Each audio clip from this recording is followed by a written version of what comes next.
Ministre. La parole est à Monsieur Jacques Krabal. Oui, Monsieur le Président, Madame la Ministre de la Francophonie, le vendredi 20 mars, ce sera la journée internationale de la francophonie. C'est un ancrage local pour moi-même, puisque c'est à Villers-Cotterêts qu'est née notre langue en 1539 avec les ordonnances de François Ier. Et c'est bien sûr une fierté pour l'Aisne, et je veux le dire très fort en ces moments difficiles.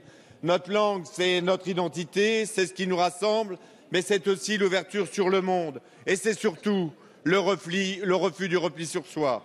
Léopold Sédar Senghor disait « La francophonie est une culture qui dépasse la langue seule. Elle se conçoit comme le moyen de faire participer les peuples à la civilisation de l'universel. La francophonie, c'est une philosophie, le refus de l'hégémonie et le respect de la diversité. La francophonie, c'est l'apprentissage de la tolérance. Partout, nous devons stimuler l'appropriation du français.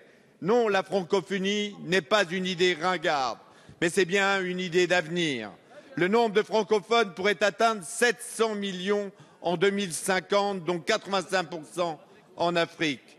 Outre l'opportunité que cela représente en termes d'influence, c'est une occasion inespérée de porter les valeurs de la France que nous avons en partage à l'extérieur. Cette journée internationale, c'est rappeler que la francophonie est un atout pour notre pays, un atout pour la fraternité et pour notre développement. Madame la Ministre, quelles solutions préconisez-vous pour entraîner la francophonie dans la modernité et pour permettre une francophonie attractive? Quelles solutions pour encourager une francophonie économique qui aille au-delà des seules valeurs marchandes et qui permette de s'arrimer à cette civilisation de l'universel à laquelle aspirait tant Léopold Sédar Senghor, père de la francophonie? Merci. La parole est à Madame Annick Girardin, secrétaire d'État chargée du développement et de la francophonie. Monsieur le Président, Mesdames et Messieurs les députés, Monsieur le député Krabal, je partage votre constat et face au fatalisme de certains, j'ai envie de vous dire, affirmons ensemble que la francophonie reste un projet d'avenir. Ce message, je l'ai porté à Dakar et notamment autour de 4 priorités. D'abord, l'éducation.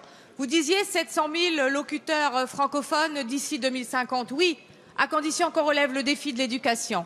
Et c'est ce que nous faisons d'abord avec l'école et notamment avec notre réseau des instituts français, des alliances françaises, mais aussi des établissements de l'Agence française de l'enseignement des Français de l'étranger. Nous sommes sur ou dans 133 pays aujourd'hui.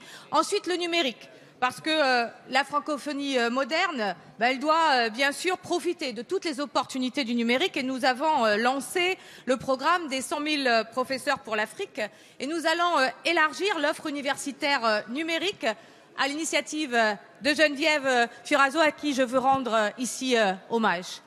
Et puis c'est bien sûr le volet économique, vous l'avez dit, utiliser tous les potentiels économiques de ce grand marché de 80 pays que représente aujourd'hui l'Organisation internationale de la francophonie. Renforcer la formation professionnelle, c'est ce que nous avons fait avec le lancement de la plateforme IFOS que j'ai lancée en janvier dernier, et puis attirer des talents économiques ici en France par notre politique de visa. Bien sûr, la mobilité des jeunes à l'international. L'Office franco-québécois et l'OIF ont d'ailleurs signé un accord en ce sens et moi je veux qu'on puisse davantage soutenir les jeunes pour qu'ils s'impliquent à l'international en francophonie. Oui, la francophonie est une chance pour la France, la francophonie est une chance pour le monde. Alors, ayons confiance en notre langue, ayons confiance en cette langue qui est utile au monde, ayons confiance en cette langue qui est accueillante et ouverte.